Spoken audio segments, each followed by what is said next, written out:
Well, listen, I think there was some political hypocrisy on display tonight.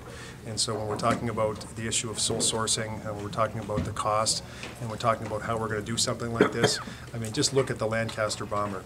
We've agreed to basically 2 10-year agreements. We'll have spent $850,000 to restore the Lancaster bomber if it's done in 10 years, and there's no plan on what would happen with that aircraft at the end of the day. And guess what? That was sole sourced and approved by this city council. And so for them to suggest that, sole sourcing the repair and the restoration of the streetcar is something that is new and something we've never done before, it's not the truth.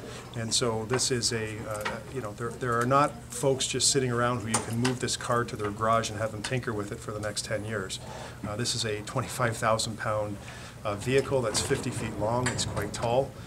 And you need someone who knows what they're doing. And a company like RM Auctions, as was said tonight, they're one of the best in the world with respect to vehicle restoration. I've seen the work myself and what they can do. I've been out to the operation myself, seen the work they're doing with respect to the diner restoration, and I've talked to a lot of people about it.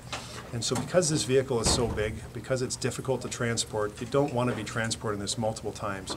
And we don't really have a place in the city of Windsor where we can put this, at least on city property.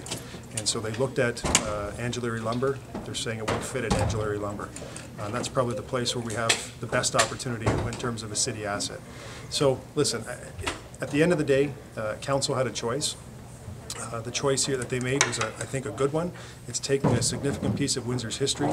It's going to be, following through on the Central Riverfront Implementation Plan, putting this piece of our history on the waterfront in an active way, so we'll be able to sell things from it, and being proud of our history. We were the first city in Canada to have an electric streetcar back in 1886, and that regional transit system lasted until 1939. And so this was one of really 3 remaining streetcars in the world that operated in the city of Windsor, one of 3 of the 220 that operate in the city of Windsor. We now have a chance to own it, to restore it, put it on display, and be proud of our history, and use it in a functional way that satisfies the Central Riverfront Implementation Plan.